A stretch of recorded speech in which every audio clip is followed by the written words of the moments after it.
ఒక మహిళా అధికారితో వైసీపీ రాజ్యసభ సభ్యుడు విజయసాయిరెడ్డికి అక్రమ సంబంధం ఉందనే వార్తలు చక్కర్లు కొడుతున్న సంగతి తెలిసిందే. ఈ నేపథ్యంలో విజయసాయిరెడ్డి మీడియాతో మాట్లాడుతూ ఎలాంటి ఆధారాలు లేకుండా తప్పుడు ప్రచారం చేస్తున్నారని మండిపడ్డారు.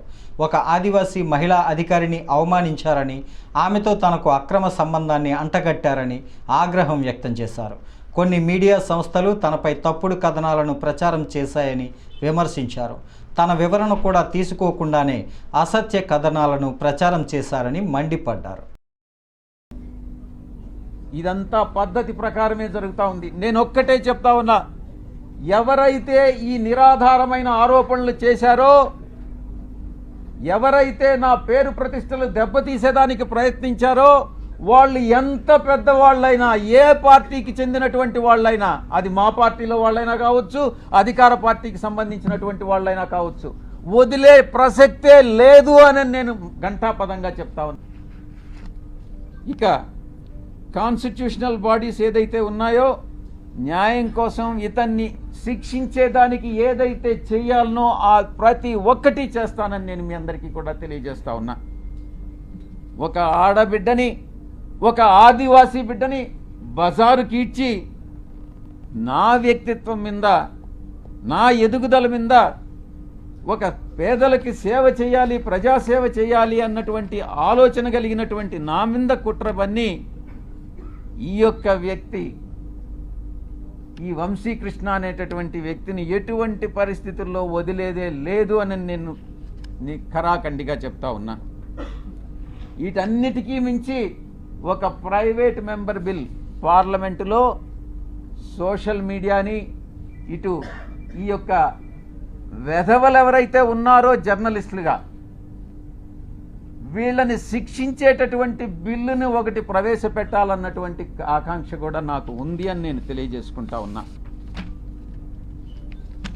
ఇక అమానవీయ రీతిలో, మానవత్వం లేనటువంటి రీతిలో, ఇన్హ్యూమన్గా, అసహ్యకరమైనటువంటి రీతిలో, జుగుప్సాకరంగా మహా ఛానల్లో ఇష్టారీతిన మాట్లాడితే ఇక్కడ ఎవరు గమ్ముకుంటారు? నీకేమైనా ఒడుగున కొమ్ములు వచ్చాయా?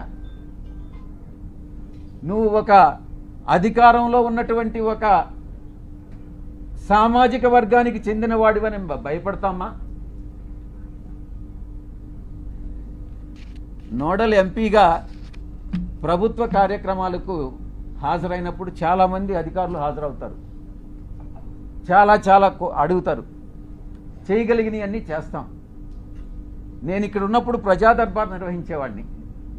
చాలామంది ప్రజలు చాలా విషయాలు అడిగేవాళ్ళు, చాలామంది కలుస్తారు.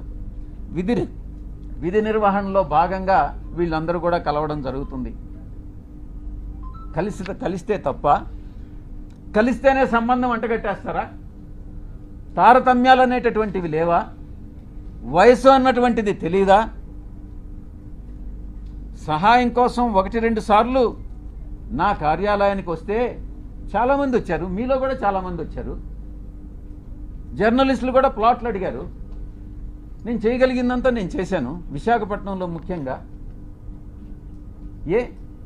అప్పుడు జర్నలిస్టులకు తెలీదా? ఒక రాజకీయ నాయకుడిని ఈ రకంగా ద్వారా లబ్ధి పొందకూడదు,